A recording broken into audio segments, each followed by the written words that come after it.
get out of the vehicle. Right now. Constable Derek Wainwright grabbed the door handle and pulled. Mireille Oduya didn't move fast enough, so he grabbed her by the elbow and hauled her out onto the gravel shoulder. Her coffee spilled across the passenger seat. She didn't have time to react before her palms were flat against the warm metal of the hood. You people think you can drive through here like you own this road. He reached through the open door, pulled her purse off the passenger seat, unzipped it, right there on the hood, fingers moving through the contents like he was sorting mail. He found the envelope, pulled it out, counted the bills with his thumb. $400. Cash she'd withdrawn that morning to pay the cleaning crew at her mother's house in Barrie. He folded the envelope and put it in his breast pocket. Drug proceeds, he said. Highway Traffic Act, Section 490. Suspected proceeds of crime. She didn't scream, didn't cry, didn't beg. He'd been doing this on the same stretch of Highway 26 for 11 years, pulling over black drivers on the two-lane between Collingwood and Barrie, taking cash, calling it lawful. Not once had anyone made it stick, but Derek Wainwright had never pulled over Mireille Oduya before, and that was his mistake. Mireille Oduya woke up at 5:50 that Saturday morning the same way she always did, no alarm. Her internal clock had been set too early for 22 years of shift rotations, board meetings, and 4 a.m. phone calls from residents at the facility. She made tea in the kitchen of her Midland house. Earl Grey, bag left in, no milk. She stood at the counter while the gray light came up over the Georgian Bay tree line and the bird feeders in the backyard held still in the cold spring air. Her husband Lawrence was still asleep. He had a tea time at 9. Saturday mornings were his. She didn't mind. They'd been married 16 years and had long ago arranged their lives around each other's rhythms without needing to negotiate it aloud.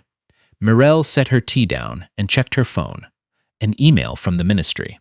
Another one from the long-term care ombudsman's office. Both flagged. Both waiting. She put the phone face down and didn't read them yet. She wasn't a person who liked to be summed up quickly, which was, in some ways, the thing that made her dangerous.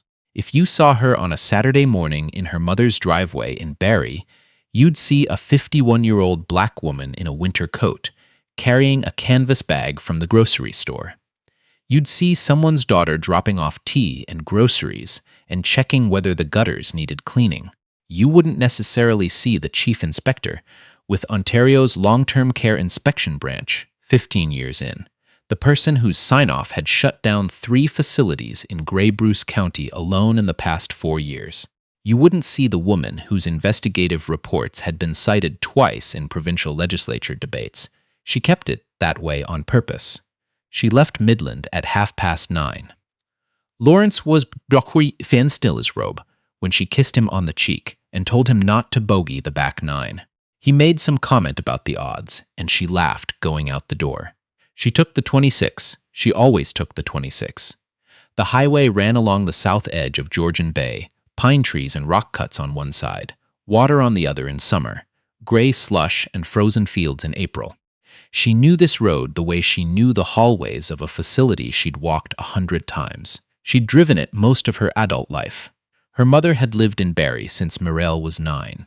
She called her mother from the car, put her on speaker.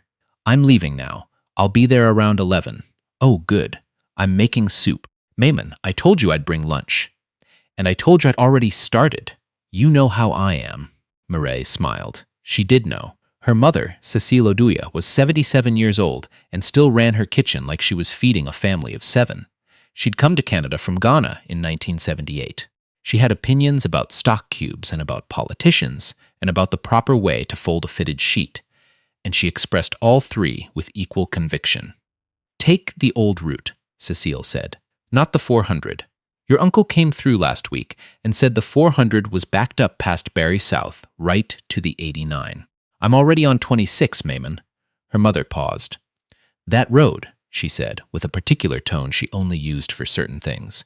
"Be careful on that road." Mireille knew the tone. She also knew what it meant. They'd had the conversation before. Not in detail, not like a formal discussion, but the way these things get passed between black mothers and daughters in Canada. In a look, in a warning, in the silence that follows someone saying that road and leaving the rest unspoken. I'll be fine. There's a Tim Hortons in Collingwood if you need to stop somewhere with people around. I know, Mayman. Okay.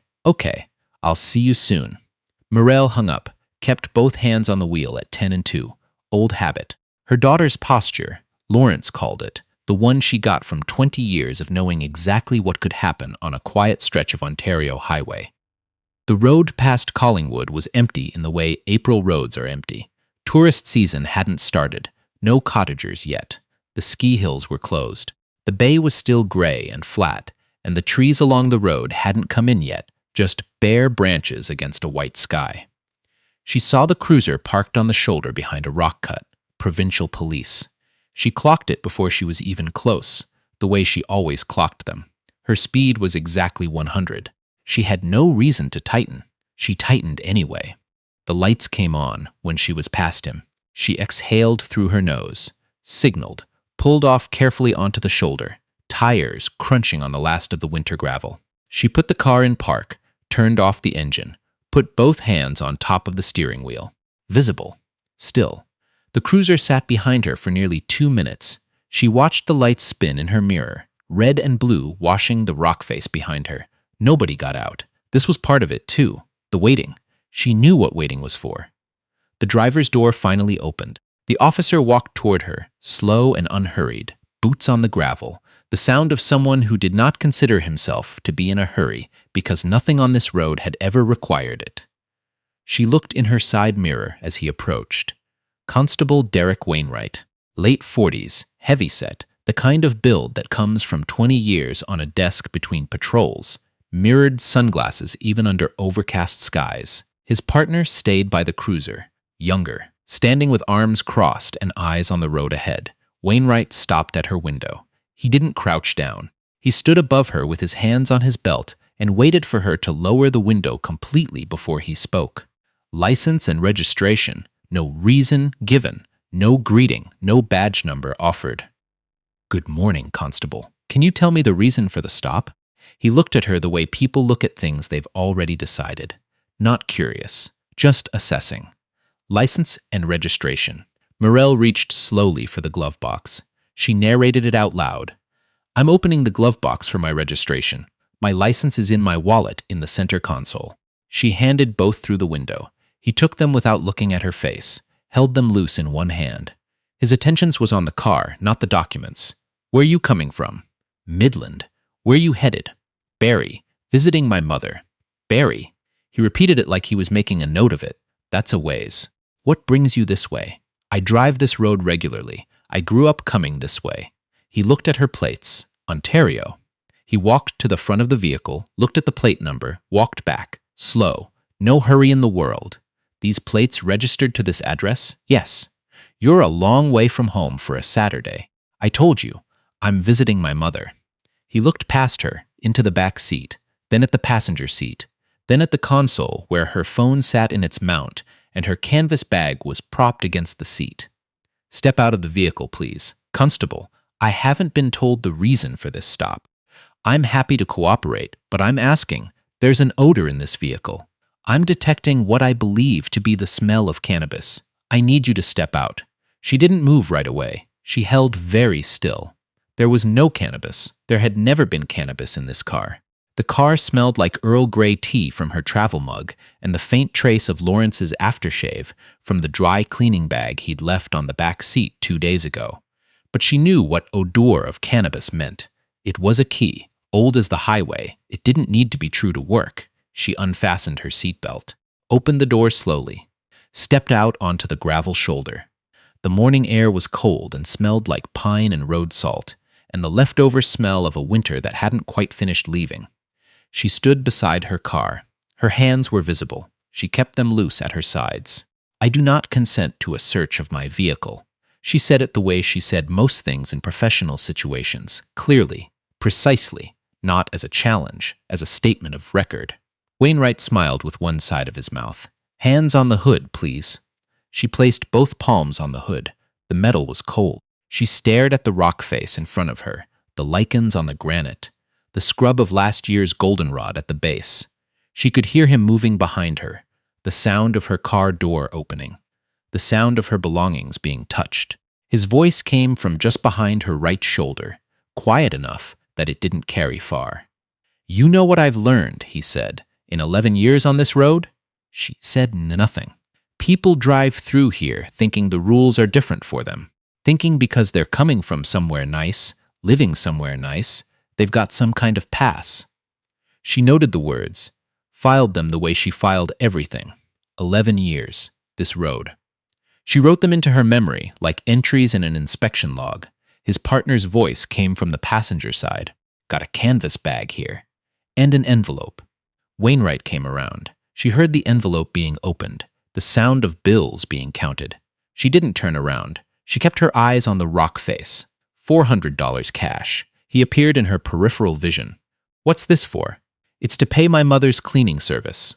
She's 77. She can't manage the heavy work anymore. "You pay them cash?" "That's what they charge. Cash. I withdraw it Friday nights." He looked at the bills, turned them over. $400. He let out a slow breath. "Under the Highway Traffic Act, suspected proceeds are subject to. That's not drug money. You know that." He stepped closer. "What I know is I detected an odor. What I know is I found a significant amount of cash in your vehicle. What I know is this is my road." He said it with the weight of something that had been said many times before, settled by repetition into certainty. "I've been working this stretch for 11 years, and I know when something doesn't add up."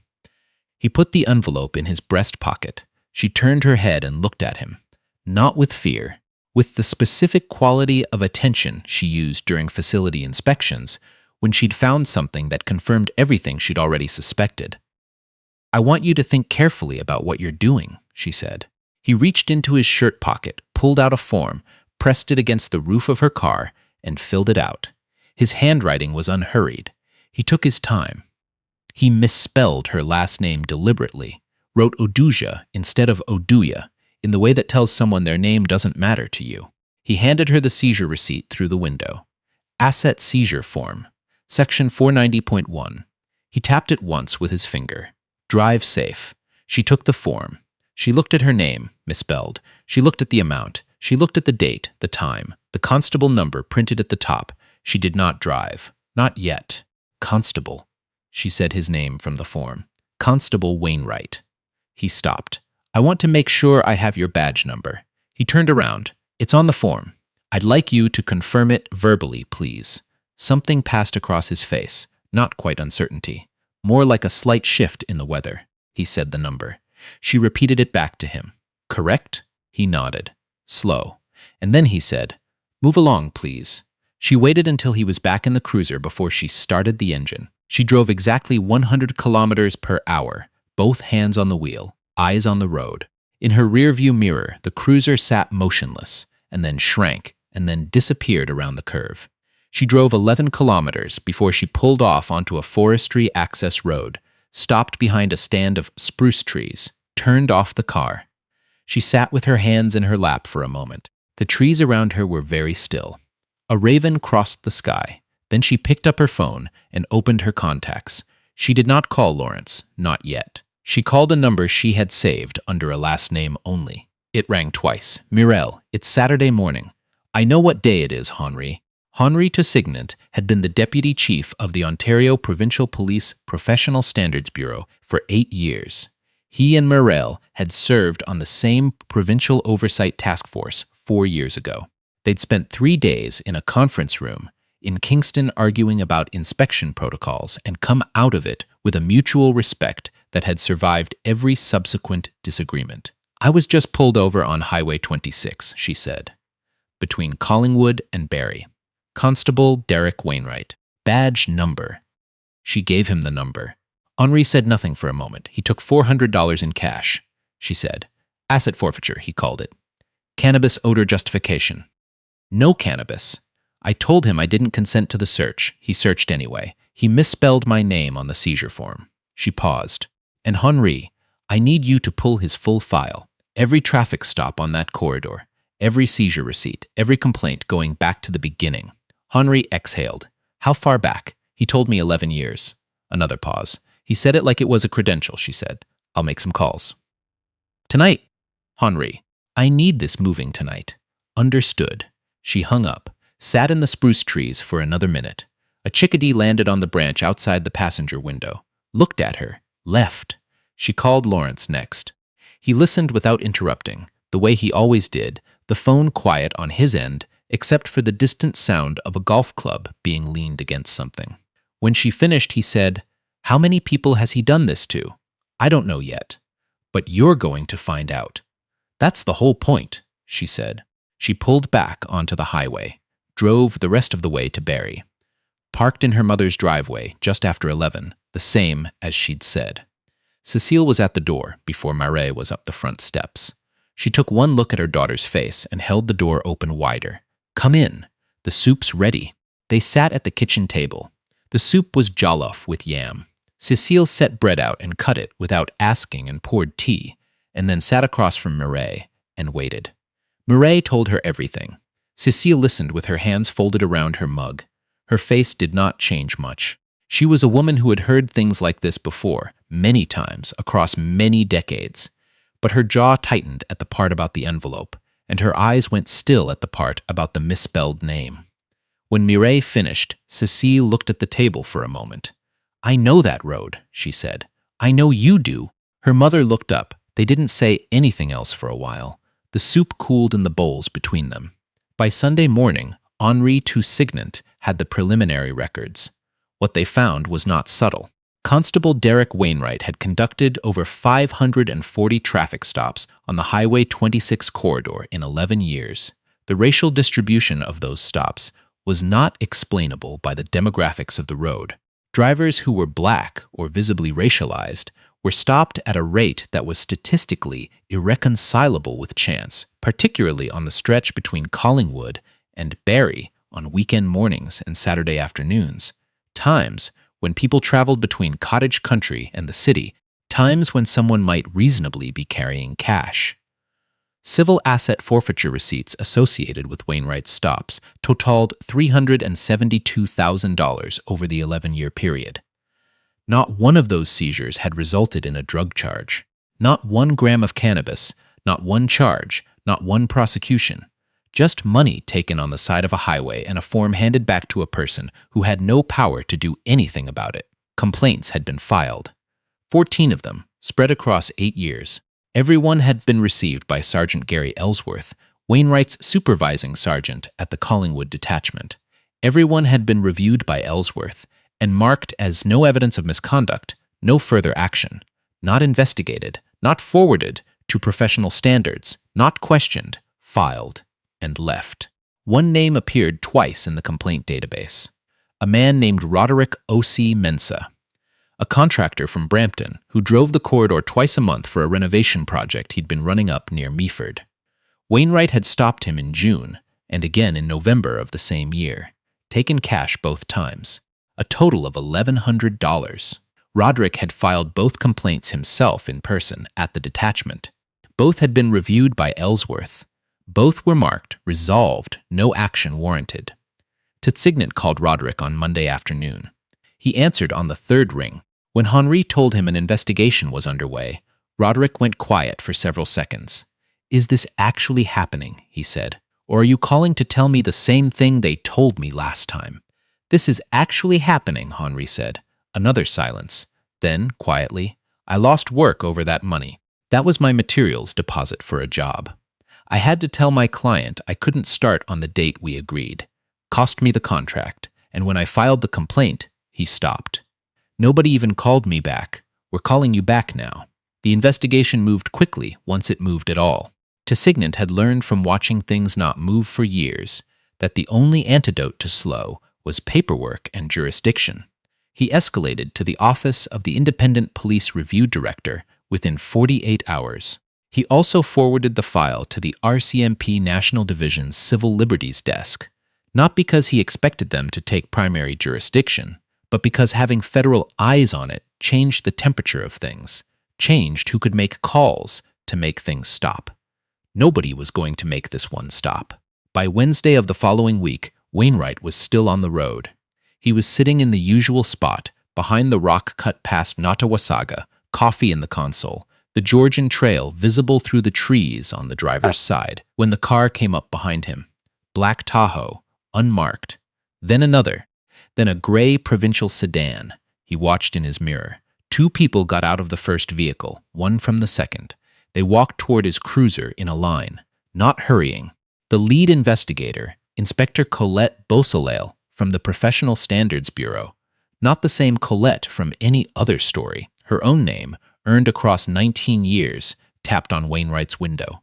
"Constable Wainwright, please step out of the vehicle." He got out slowly, sunglasses still on. He looked at the badge on her lanyard and looked at the other two investigators and looked back at her and said, "What is this?" She handed him the papers. "This is a warrant for your arrest on charges of theft over $5,000, breach of trust, fraud under the Criminal Code, obstruction of justice, and violation of the Canadian Human Rights Act in the administration of law enforcement powers." Wainwright read the page, or looked at it. His face hid behind the sunglasses was not entirely visible, but his breathing changed. His chest rose and fell differently. "I've been on this force for 16 years. We know," Beausoleil said. She nodded to the investigator on her left. He stepped forward with handcuffs. "Turn around, please. Hold on, hold on. Who filed this? Turn around, Constable." The cuffs clicked. The sound carried in the cold spring air the way sounds do in open country, clear and sharp. Out here, where he had believed himself to be the final authority on everything, they took him to the Barrie detachment, not Collingwood, not his detachment, not his building, not the halls where he knew the layout and the people. Inspector Beausoleil sat across from him in the interview room. She opened a laptop on the table. She pressed play. Mireille Oduya's dashcam footage. The audio first. His voice, clear and unhurried, 11 years like a credential. My road, my stretch. Then the image. Him at the hood, the envelope opened and counted, the bills folded into his breast pocket, the receipt filled out on the roof of the car, the form handed back with the name misspelled, his walk back to the cruiser. All of it. Wainwright watched himself on the screen. He watched the way his shoulders moved, the way his hands moved, the ease of it, how ordinary it looked, how practiced. The color left his face, the way color leaves things that have been in cold water too long. He went through the sequence Beausoleil had seen many times before. Denial. The camera angle is wrong, you're missing context. Minimization. This is standard practice. Every officer on that corridor does spot checks. Justification. She was acting in a way that raised reasonable concern. She was non-cooperative. Then the bargaining. I have 16 years of service. You're going to take all of that because of one stop? Not one stop, Beausoleil said. 543 stops, 14 complaints, $372,000 in seizures with no corresponding charges. And one dashcam recording that shows you telling a woman, this is your road, then taking her money, then handing her back a form with her name wrong. Wainwright looked at the table. His badge came off his uniform. His service weapon went into an evidence bag. He was processed and moved to holding. That afternoon, Sergeant Gary Ellsworth was called into the Divisional Superintendent's office. Two investigators from the OIPRD were waiting with a laptop open to his email archive. They had 3 years of correspondence in which he had received complaints against Wainwright and responded with administrative language that added up to one thing. Handled. He tried to say he'd followed process. You received 14 complaints alleging the same pattern, the investigator said, from different people on different dates describing identical conduct. That's not a process problem, Sergeant. That's a choice. Ellsworth was suspended with pay pending investigation. His access to the complaint database was revoked. His files were sealed. Wainwright's partner, Constable Andrew Fisk, was interviewed separately. He was 29 years old and had been posted with Wainwright for 2 years. He sat in the interview room with his hands between his knees and said very little until Beausoleil laid the record in front of him. Every stop he'd been present for, every seizure, every complaint filed afterward. Then he said, I knew it was wrong. I want you to know I knew. What did you do about it? Nothing, he said. He looked at the table. I didn't do anything. He was removed from operational duties. He cooperated fully with the investigation, gave dates, corroborated the pattern, confirmed, corroborated the pattern, confirmed that Wainwright had referred to the highway as his stretch in Fisk's presence on more than one occasion. In exchange, he avoided criminal charges. He resigned from the OPP 3 weeks later. He went back to his hometown in northern New Brunswick and told people, when they asked, that he'd left policing. He didn't say why. The dashcam footage became public when the federal charges were formally announced. A Crown Attorney's office released a still image to the media, a single frame from the video. Wainwright at the hood of Mireille's car, counting bills, one held up against the pale April sky. That image went everywhere, every screen, every morning show. Text chains between Black parents and grandparents who drove that highway. Church group WhatsApp threads. Comments from people in Barrie, in Brampton, in Mississauga. People who had driven the 26 for years and never filed a complaint because they'd been told there was no point. The trial opened on a Tuesday in October at the Ontario Superior Court in Barrie. The courtroom was full. Media cameras outside the building lined both sides of the entrance. Mireille Oduya did not sit at the prosecution table. She sat in the gallery, second row. She wore a dark coat. She had declined every interview request except one. A written statement released through her ministry's communications office. The statement said, "The record shows what happened. The record shows it was not an isolated incident, and the record shows that people who tried to report it were told it didn't happen. My hope is that those people feel, at minimum, that it happened, because it did and they knew it did. They always knew." The Crown's case rested on three things: the footage, the financial data, and the witnesses. The footage played first. The courtroom was quiet. 12 jurors. Wainwright sat at the defense table in a suit that fit him less well than his uniform had. He watched the screen without moving. The financial analyst who had worked the records for the Professional Standards Bureau presented the data on a projected chart: stop rates by perceived race, seizure amounts by year, correlation of high cash weekend travel patterns with stop concentrations. The analyst looked up from the chart at the end of the presentation and said, "This is not policing. This is extraction." Then the witnesses. Roderick Osi-Mensah took the stand on a Wednesday. He wore a pressed white shirt and spoke carefully, as though he had rehearsed the words until the emotion inside them was manageable. He told the court about both stops, the money taken each time, the contracts he'd lost, the complaints he'd filed. He told them about calling the detachment to follow up on his second complaint and being told the matter had been reviewed. They said it was reviewed. He looked at the jury. I asked what that meant. They said no misconduct was identified. I said I had been stopped on the same road by the same officer twice in 5 months, and the same amount of money had been taken both times. I asked how that was possible. They said the matter had been reviewed. He stopped. Looked at his hands on the rail. I stopped driving that road, he said.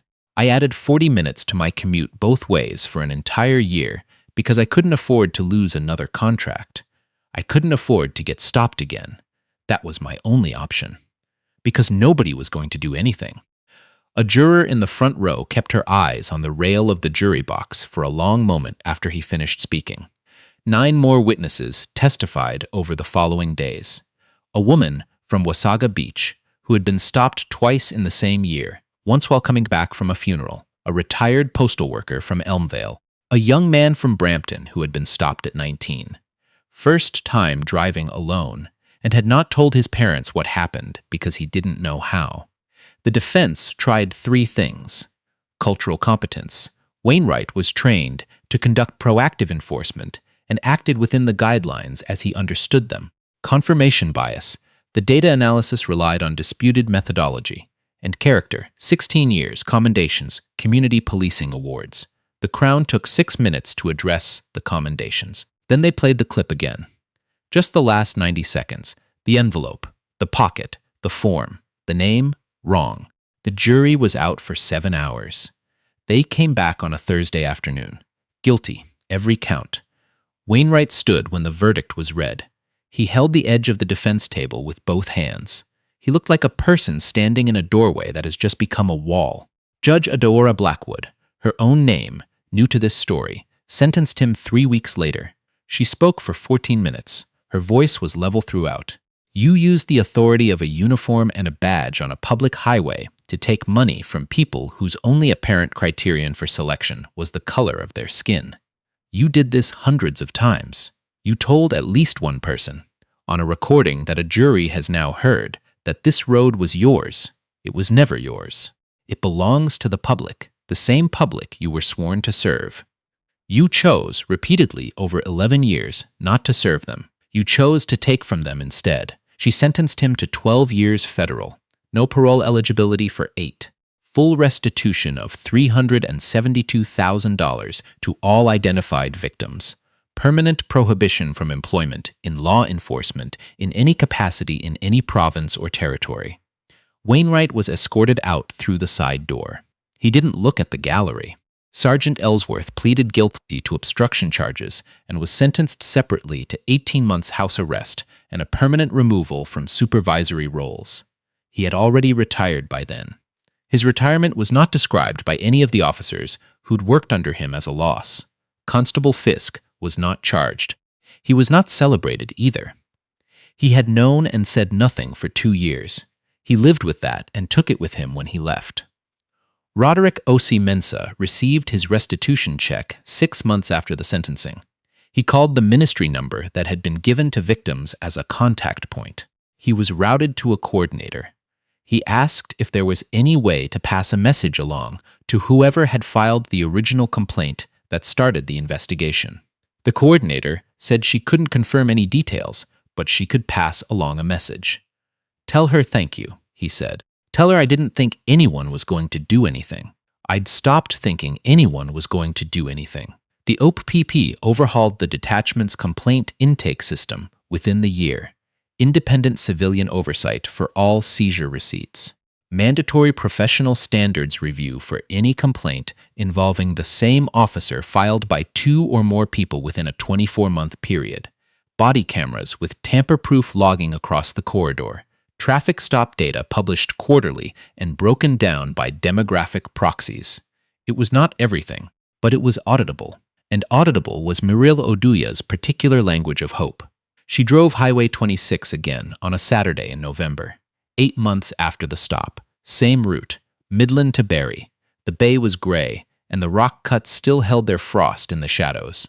The trees were bare again, the same as they'd been in April. She passed the spot behind the rock cut where Wainwright had sat for 11 years. Just gravel shoulder, a guardrail, the tree line. She kept her hands at 10 and 2. Old habit.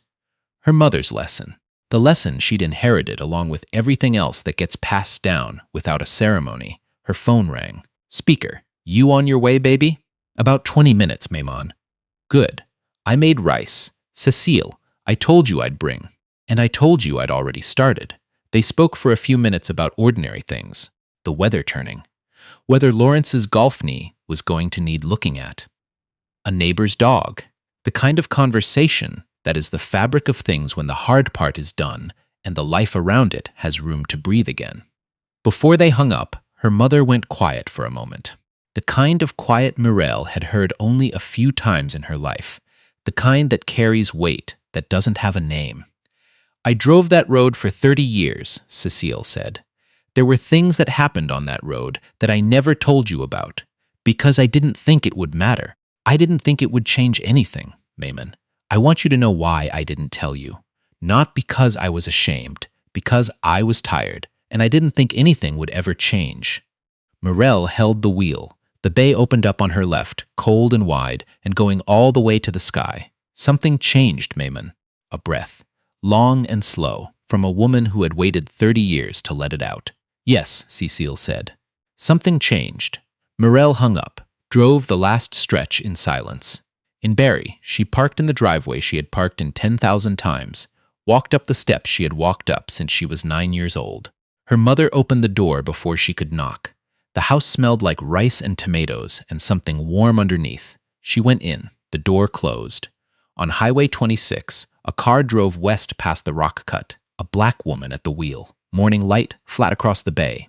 No flashing lights, no one behind her, just the road and the sky and the clean, ordinary right to go where you were going without anyone deciding whether you could.